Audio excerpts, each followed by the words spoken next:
our next speaker was actually an automotive engineer by training and has moved into a slightly different discipline. After having consulted for a long time with large multinationals, Luca actually turned to develop his individual consultancy to help CEOs and COOs develop anti-fragile businesses. And one of the levers and one of the gifts that Luca will give us today is really about effective incentives. Today, Luca will be discussing three critical elements that he sees in driving incentive effectiveness from his book, his upcoming book, The Control Heuristic. I think it's a really fantastic framework that we can all learn upon, whatever our industry or category. Welcome to Nudgestock, Luca. Thank you, Sam. So I'm Luca Dellanna, and today I will talk about incentives, and in particular about which incentives are effective, which are not effective, and what to do about it. And I will begin with some examples and observations of daily life, and then I will move to some more practical applications in corporate settings. One thing that I've noticed is that all smokers, they're subject to the same incentives. Cigarettes for them are bad for their lungs and for their wallet. And they know that it would be better for them to stop, and yet smokers smoke. However, there are a few smokers who manage to stop smoking. And these are usually the ones that experience in the present some of these future outcomes. For example, they get a medical diagnosis of lung cancer. So the first thing that I've noticed is that it's experience incentives, the one which are very effective in changing behavior. Not all incentives, but especially the ones that are experienced in the present. And then the second thing which I've noticed is that both fit and unfit people want to get fitter. However, only the fit people are upset when the gym is closed. And this is an instance of a more generic behavior that everyone more or less wants the same long-term outcomes. We all want health, happiness, some degree of financial security, appreciation. But what determines whether we take actions against towards our goals is the emotional associations that we have with the action itself, not with the outcome. And by this I mean that whenever we desire an outcome, but we do not desire or we are not comfortable with the actions that take us there, the result is frustration or inaction. I know this, for example, with running. I know, for example, that running daily might be very good for me, but unless I have positive emotional association with the act of running, not just with the outcome, then I will not get myself to run every day. In my book, The Control Heuristic, I say that people are extremely successful at their priorities and extremely dishonest about them. And by this, I mean that everyone of us has excellent capacity at achieving its unconscious goals. It's just that his unconscious goal might be different from the ones that he tells himself. And with the word dishonest, I do not mean an intent to deceive, but it's simply the result that our brain is made of multiple regions, and we might have some regions that are specialized with incorporating knowledge, and other regions instead that acquire emotional associations. And what happens is that incentives, they can be encoded in different parts. They can be encoded as knowledge, or they can be encoded as emotional associations. And they have different power in changing behavior. In particular, whenever there is a misalignment between incentives that we know that would be good for us, but we only know it, and incentives which we experience being good for us, we have what I call commitment to failure. Commitment to failure is, for example, if I know that I should run daily, but I'm not convinced emotionally, unconsciously, that that would be good for me, then I keep coming up with different excuses every day. For example, one day it's knee pain. Another day I have something else to do. I might even come up with household chores to do. And this is what I mean by commitment to failure, is that even if we know that we should be doing something, if we do not have the emotional associations that enable us to do it, the result is commitment to failure. More in general, we all have some outcomes that we want to achieve. And there are some behaviors that will get us there. And usually what we do is that we use the outcome to pull the behavior. And for example, companies, they do that by educating about the benefits of the outcome, of the behavior. They even provide some financial bonuses sometimes. They use promotions as a leverage. But these tend to be quite ineffective. Or they are effective with some employees, but not with everyone. And the reason is that these outcomes are distant. And we saw before that incentives are encoded in different parts of the brains. And if they are encoded as knowledge in the part of the brain that manages mostly knowledge, they do not influence behavior, because the part of the brain that stores knowledge is not the part of the brain that decides whether to take action. Instead, if they are stored as emotional association, then yes, they can influence behavior. So emotional associations are what we want to be working on, because that's where we have the most leverage. We saw before that, that experience incentives are the ones which are the most effective in changing behavior. And so I used to say that behavioral change is about getting the incentives encoded in the part of the brain where they can change behavior. And this is something that great speakers, great leaders, and great salespeople intuitively know. They know that not only they have to convey a message, but they also have to convey it in a way that it hits the emotional part of our brain and it gets stored there so that it can produce a change in the behavior of their audience. So this is what we want to do. We want to take the future outcome, make it visible, immediate, and inevitable so that it gets into the present and it becomes experience outcome, which is what can affect behavior. We saw before with the example of the smokers, only knowing that cigarettes can produce lung cancer and they are very expensive, these are stored as knowledge and they do not influence behavior. Instead, what happens is that when this future outcome comes to the present, in the form of lung cancer or in the birth of a son in the family, and we want to make him grow healthily, then these are visible, immediate, and inevitable instances of an outcome. They are experienced, and therefore they manage to change behavior. So this is the first of the three insights of today, is that experience incentives are the one which are the most effective in changing behavior. There is a mistake that companies do. They usually know that it's very important to work on emotional associations, but then they do that with things such as cafeteria perks, weekend offsites, pool tables, and these kind of things, which are excellent for employee retention, but they do not get their employees to do the work that they were not doing before. And the reason is that making employees more comfortable with your company will not make them do the work they have been avoiding. To take action, people need positive emotional associations with the action, not just with the outcome. And if you have just the positive emotional associations with the outcome, but not with the action, the result is no action and a lot of frustration. So the key questions that you should ask yourself as a manager is, are you making your employees more eager to do the work that you want them to do? And the same also applies to yourself in your personal life. Are you making yourself more eager to do what you want to do? So for example, for myself, if I want to get into the habit of running daily, the first thing I should do is to make myself comfortable with running. I should make it a pleasurable experience. I should make it so that it becomes rewardable every single time that I go running, so that it becomes an ingrained habit. Only afterwards I can think how to make it more effective, for example, by running longer or faster. If I try to think about effectiveness before the habit is ingrained, the result is no habit at all. In the second part of the talk, I will present a more corporate practical example.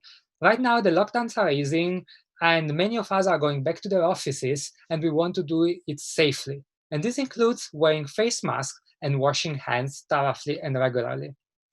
And some companies might do that by working on the future outcome. They might educate their employees about the risks of the virus or about the benefits of washing hands. They might even provide some bonus. But we saw before that these are stored as knowledge, and therefore they are very ineffective in changing behavior. What we want to do instead is creating some experience outcomes. And one way that you can do it is by bringing the future outcome in the present. For example, by using nicely smelling soap. Having a soap that feels good to use is great, not only because it makes washing hands a pleasurable emotional experience, but also because it provides an immediate benefit to an action that otherwise has no immediate benefit. And we see this with toothpaste, for example. Toothpaste, they work also because they have the mint flavor. The mint flavor does nothing towards killing germs, but is great to provide the immediate benefit of a fresh mouth. Otherwise, brushing teeth would only have a distant future outcome, keeping the teeth healthy, and people will not brush teeth regularly because people are quite insensible to outcomes that only live in the future. Instead, the mint flavor, it brings the benefit into the present, and it allows the habit to form. A second thing that you can do is to show the dirtiness.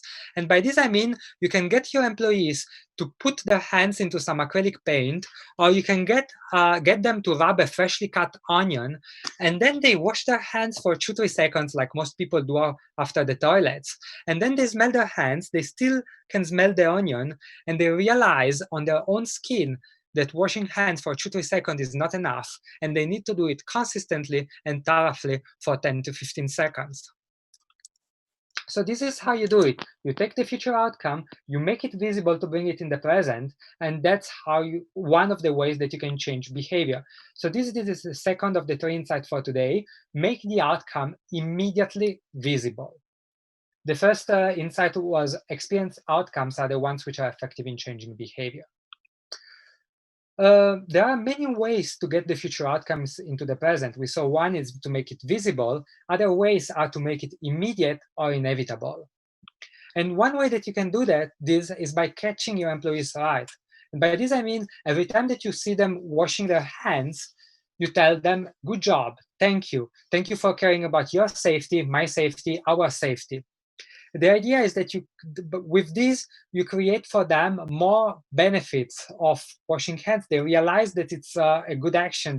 They can feel proud in the present. Another thing that you can do is to catch your employees wrong.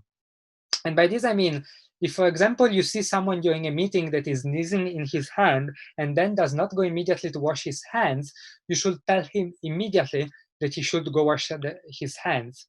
And it's extremely important to be consistent.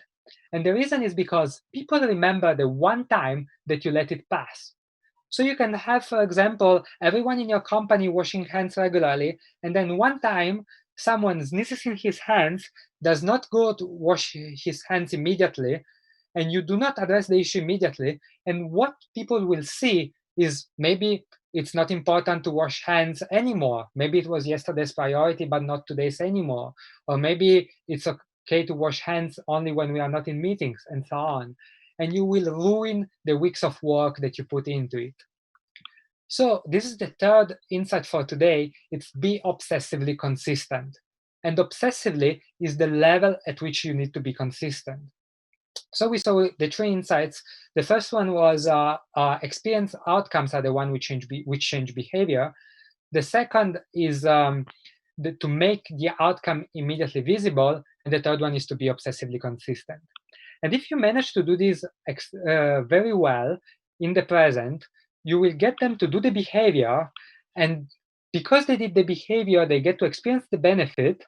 And this becomes a past benefit. It also becomes an experience outcome. And you get this virtuous circle, which becomes self-sustaining, which is great. And it's exactly what you want to achieve in your company so that the habit stays there, even when the boss is not there and when the boss is not looking.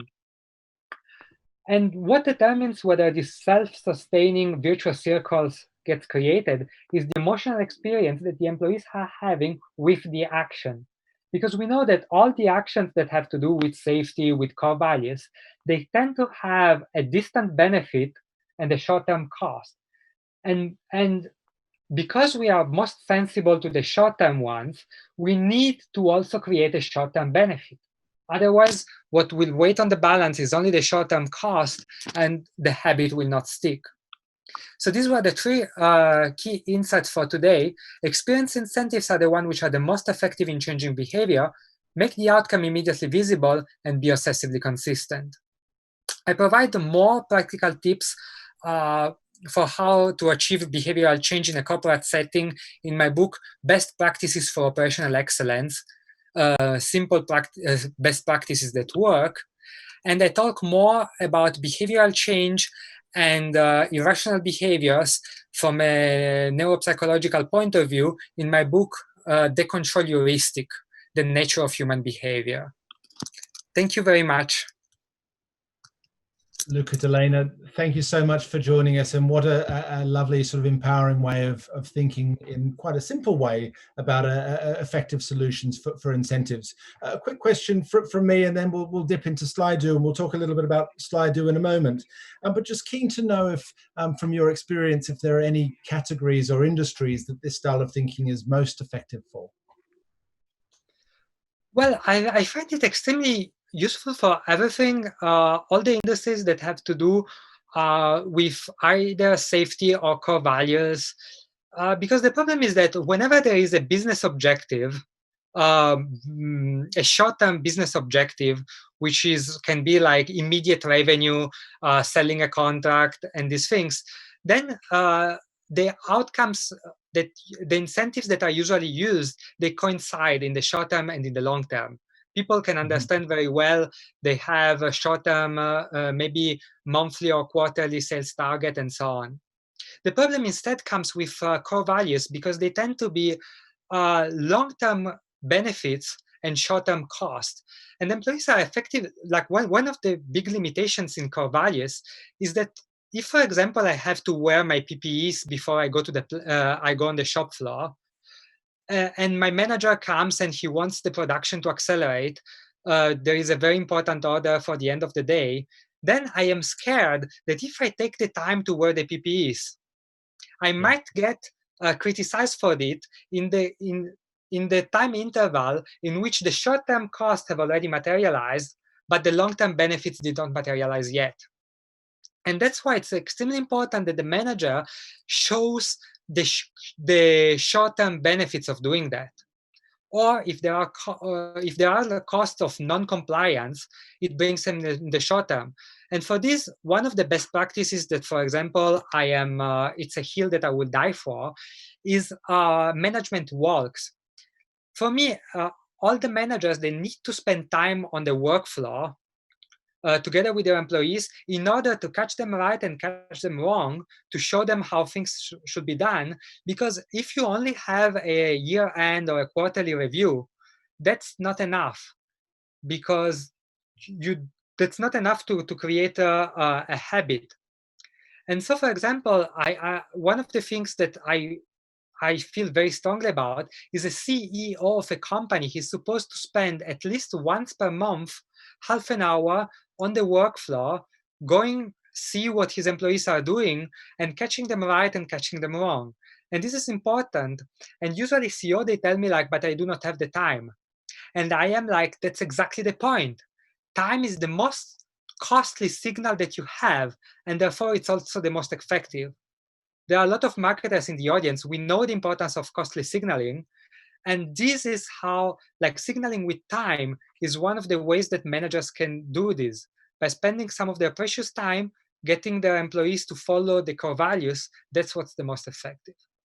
That's a lovely answer, and a few things there in the power of authority, the challenges that we face in many categories with hyperbolic discounting and delayed gratification. We know as a practice, we work for a lot of organizations from a nutritional perspective, and that's a challenge. Just a lovely question that ladders onto a point that you just raised that's come through Slido. Which is more successful, positive reinforcement or negative reinforcement? Or with obsessive consistency, are they both equal? So it's definitely obsessive consistency. That's the most important thing, because if you do only positive reinforcement, but you do it once per month, it will not stick. If you do it like the employee is following the procedures 6 times out of 10, and you tell him good job the 6 times, but you do not tell him you're supposed to do it the other 4 times, then it will not stick. the most important thing is obsessive consistency. I know very well that managers, they do not have the time to do that.